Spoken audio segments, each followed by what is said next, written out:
उन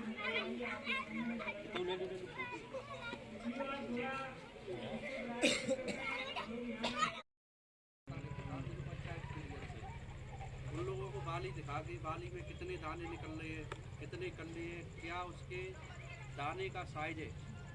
सूखने के बाद गेहूँ जब कच्चा होता है तो मोटा ताज़ा होता है, फिर उसकी हवा निकल जाती है। जब वो सूखने की स्टेज पास जाए वहाँ उसकी क्या स्थिति जाएगी। तो वो अनुमानित है, लोगों ने ये माना है कि 45 से 50 दिन ये गेहूँ कटेगा फाइनली। कार्यक्रम है बेटे का गृह मंत्री अमित शाह जी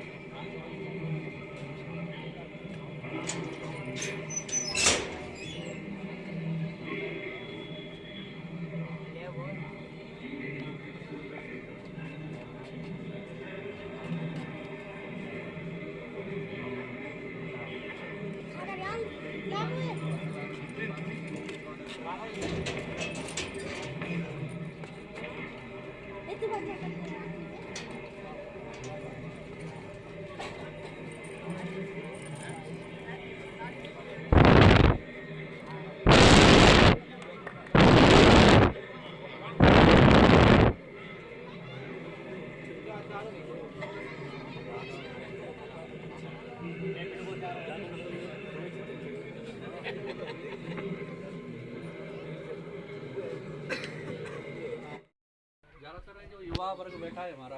नेपिड को हिंदी शब्द क्या है? नेपिड का अंग्रेजी बोला है, हिंदी शब्द बताओ। हिंदी शब्द बताओ। नेपिड समय में माहिती में का बैठ रही है तो बताओ। हिंदी तो होगा ही होगा। ये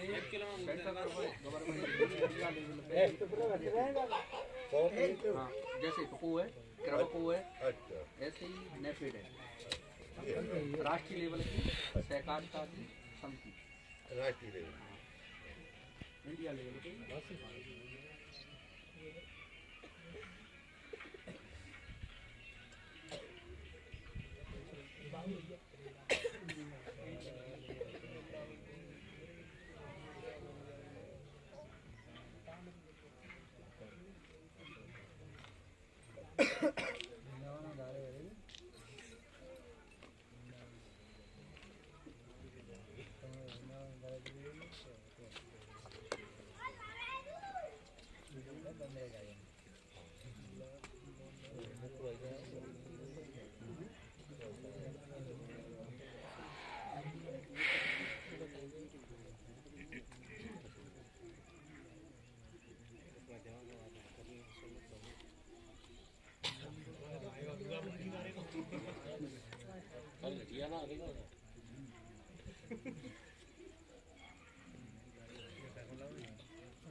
राकेश काम में हो तो नहीं राकेश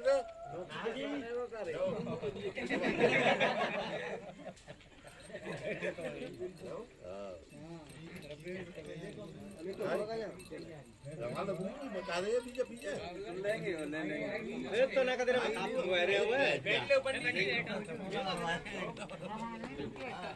सुनो बे आप रंग बदल ले, टमाटर फटाफट लाल बना ले। बदलूंगा अगर कोई गिरगिट की कसम खाए। इसीलिए मुझे रंग बदलना नहीं है। इसी सच्चाई और कुदरती लाल टमाटरों से बनता है किसान टमेटो केचप। बॉस का बॉस, उसका भी बॉस। 4 गुना लो आ गए ना। Park Avenue Amazon boss. अब तालियां भी तो 4 गुना मिलेंगी। हर स्प्रे में 4 गुना perfume. Park Avenue Amazon boss. नमस्कार। गर्मियों के मौसम में मूंग की खेती किसान भाइयों के लिए किसी वरदान से कम नहीं है। अगर आपके इस टाइम के ऊपर सरसों वाले खेत खाली होने वाले हैं, आलू वाले खेत खाली होने वाले या हो चुके हैं, लहसुन के खेत खाली हो चुके हैं या होने वाले, या फिर आगे चलकर आपके गेहूं के खेत खाली होने वाले हैं, तो आप जल्दी से जल्दी अपने खेतों के अंदर ग्रीष्मकालीन मूंग की बुआई कर लीजिए। जी हाँ, ग्रीष्मकालीन मूंग एक ऐसी फसल है जो मात्र 60 दिनों के अंदर बहुत अच्छा प्रॉफिट किसानों को दे जाती है। और दूसरी तरफ इस फसल की एक और खूबसूरती है कि इससे हमारे जो खेत है ना वो टूटते नहीं, उनकी उर्वरा शक्ति कम नहीं होती बल्कि बढ़ती है। और ये फसल जब कटती है तो उसके बाद आप बड़ी आसानी से सही समय के ऊपर कोई भी खरीफ सीजन के अंदर फसलें लगा सकते हो।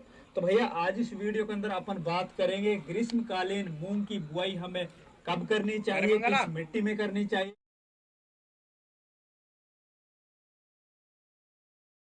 अप्रैल तक कर सकते हैं। बाकी इसके अंदर जैसे आप धीरे धीरे लेट होते चले जाओगे तो आगे जैसे जैसे टेम्परेचर बढ़ता चला जाएगा तो जो भी आप फसल लगाओगे उसके अंदर आगे चलकर फ्लावर ड्रॉपिंग की समस्या देखने को मिलेगी। तो इसके अंदर यही है कि जितनी जल्दी हो सके आप 1 मार्च से लेकर 15-20 मार्च के बीच में अगर अपने खेतों में ग्रीष्मकालीन मूंग की बुआई कर लेते हो तो ये सबसे बेस्ट टाइम है। इसके अंदर बोई हुई मूंग की फसल है ना वो एक तो 25 दिन के अंदर उसके अंदर फ्लावर आ जाते हैं। और जितने भी फ्लावर आते हैं ना तो उस टाइम के ऊपर टेम्परेचर बहुत सामान्य होता है, सभी फ्लावर सेट हो जाते हैं, सभी फ्लावर है वो फ्रूटिंग के अंदर मतलब फलियों के अंदर तब्दील हो जाते हैं, तो उसके अंदर फ्लावर ड्रॉपिंग वाली समस्या नहीं देखने को मिलती।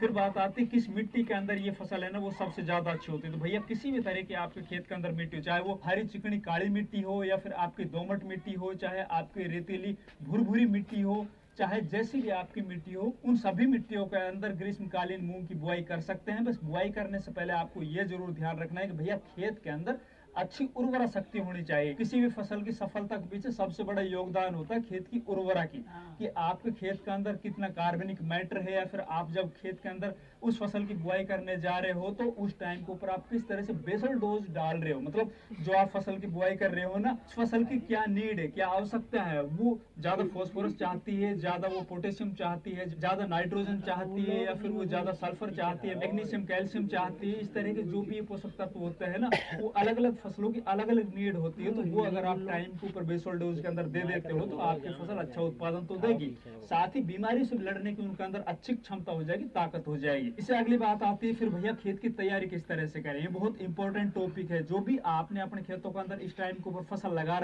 रखी थी तो भाई जो भी आपके पुराने अवशेष उस खेत के अंदर है, जैसे कि आपने सरसों की बुआई कर रखी थी तो सरसों की कटाई करने के बाद आप मूंग की बुआई करने जा रहे हो, गेहूं की कटाई करने के बाद आप